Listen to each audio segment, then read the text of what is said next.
Bonjour et bienvenue sur notre chaîne. Aujourd'hui, on va réaliser des lasagnes pour 4 personnes. C'est parti. Alors, pour cette recette, nous aurons besoin de viande hachée qu'on fera revenir dans une poêle avec un peu de beurre, un oignon, de l'huile, une sauce tomate, de la crème fraîche épaisse, des plaques de lasagne et un plat à lasagne carré de préférence. Alors, tout d'abord, dans une grande poêle, on va faire revenir le beurre à feu vif. Quand le beurre est fondu, on va rajouter la viande hachée.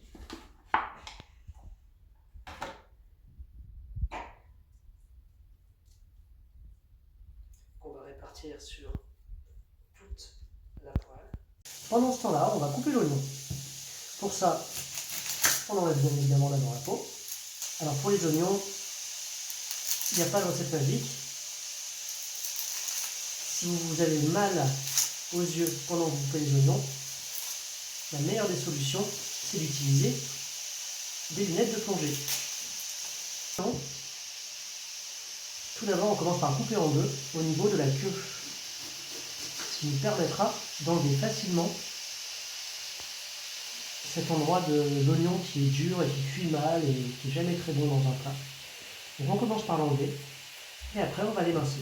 Pour l'émincer, on le tient ici. On commence par le couper en petites rondelles.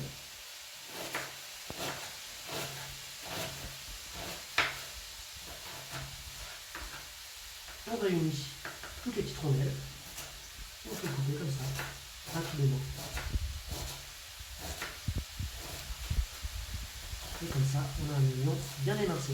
Et on fait la même chose pour la deuxième moitié. Voilà, ça commence à cuire un petit peu. Et bien on va tout simplement retourner et attendre que la viande soit bien cuite. C'est pas la peine qu'elle soit trop cuite, sinon elle va perdre en goût. Et de toute façon, elle cuira à l'intérieur du plat de lasagne quand on le mettra au four. Alors ça y est, la viande hachée est cuite, ou presque. Donc on va la réserver dans le plat à lasagne. On met tout, même le jus. Et on va réutiliser la poêle pour faire cuire le blé. C'est parti, on met un peu d'huile dans lequel on met l'oignon qu'on vient d'émincer. Et c'est parti pour quelques minutes. Ça y est, les oignons commencent à grossir, on va rajouter la viande dans les oignons. Et on va rajouter la sauce tomate. Alors moi j'utilise une sauce tomate toute prête, qui peut être une sauce tomate bolognaise ou déjà assaisonnée. Bon, ça ne sert à rien de refaire soi-même son assaisonnement quand il y a des sauces qui sont toutes prêtes et qui sont très bonnes. Donc on verse tout. Et alors, une petite astuce, quand on fait des lasagnes, ce qui arrive souvent, c'est que les lasagnes au fond collent ou sont sèches. Pour éviter ça, il suffit que le plat en dessous soit humidifié. C'est pour ça que j'avais mis la viande à l'intérieur, mais ce qu'on peut faire aussi, c'est rajouter un petit peu d'eau dans le pot de sauce tomate et reverser le restant dans le plat. Ce qui fait que quand on va mettre les plaques de lasagne, elles seront naturellement imbibées de sauce et ce sera délicieux. Alors, pendant que la sauce se termine, on va la laisser mijoter quelques minutes, on va commencer à préparer les plaques de lasagne. Donc déjà, on va baisser le feu, on va le mettre sur feu doux. Et pendant ce temps, on va préparer les plaques. Donc pour cela, on va mettre la première couche. Avoir un plat rond, c'est pas du tout pratique, parce que les plaques, il va falloir qu'elles épousent la forme du plat. Donc moi j'ai un plat qui est carré, que je connais assez bien, je sais que la première plaque, il suffit de faire ça, de couper un petit peu les bords pour que ça épouse le contour un peu arrondi du plat, et ça rentre parfaitement. Et le but, c'est qu'on ait une plaque qui épouse exactement la forme du plat. Alors c'est parti pour la première couche. On va déposer de la sauce bolognaise sur la première plaque. Donc on essaye d'en mettre à convenance, hein, ça peut être des couches fines ou ça peut être des énormes couches de sauce selon qu'on veut plus ou moins de pâte dans ces lasagnes. Alors, après avoir mis la première couche de sauce, on va mettre de la crème fraîche. Pourquoi la crème fraîche? Normalement, c'est la béchamel qu'on met dans les lasagnes, mais c'est très long à préparer, c'est difficile, alors qu'un peu de crème fraîche, eh ben, c'est très bon aussi. Et franchement, c'est beaucoup plus facile. Donc moi, ce que j'utilise, c'est la crème fraîche semi-épaisse, pas trop grasse. Alors maintenant, on va mettre la deuxième couche de plaque de lasagne. Donc là, encore une fois, il faut que ça épouse parfaitement le plat. Pour ça, je vous invite à vous rapprocher. Vous voyez, là, le plat, souvent, il s'évase un peu, et donc on va avoir des trous, ce qui est un petit peu dommage. Donc l'idée, c'est de rajouter une fine lamelle de pâte, de manière à bien combler les trous, et qu'on ait des lasagnes qui soient le plus compactes possible. Et comme ça, quand on va les servir, elles vont rester bien fermes. Et c'est reparti pour une deuxième couche.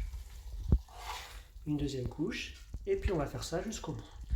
Au niveau de la deuxième couche, là vous voyez, j'ai mis la plaque de lasagne dans ce sens-là. Pour lui donner un maximum de fermeté et de tenue, on va mettre la troisième couche perpendiculaire, pas dans le même sens, de manière à lui donner plus de fermeté.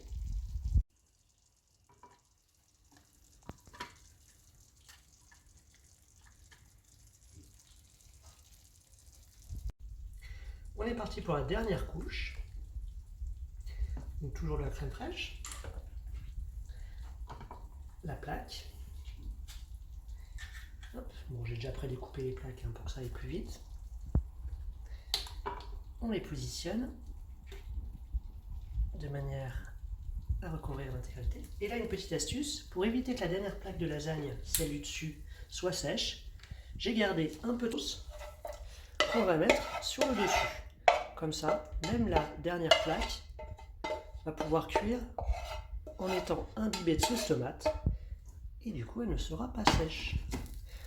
On va également terminer en mettant la fin du pot de crème fraîche.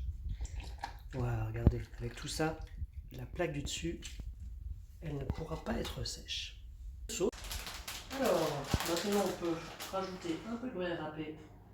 Alors le temps de cuisson, c'est déjà 180 degrés, entre 30 et 40 minutes selon que votre plat est grand ou pas. Là pour ce plat-ci, 30 minutes, 35 minutes, ça devrait suffire. Allez, c'est parti, on enfourne le plat au centre du four. Et c'est parti pour 35 minutes. Ça y est, les lasagnes sont prêtes, on va les sortir et on va aller les découper. Alors, c'est parti. On va les découper. Alors, si vous voulez savoir si vos lasagnes sont cuites, il suffit de planter un couteau. Si ça s'enfonce bien, c'est que c'est prêt. Hein. Donc, on va les couper en 4.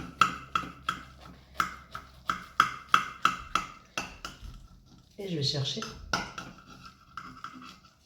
une pelle à tarte pour aller servir les différentes parts.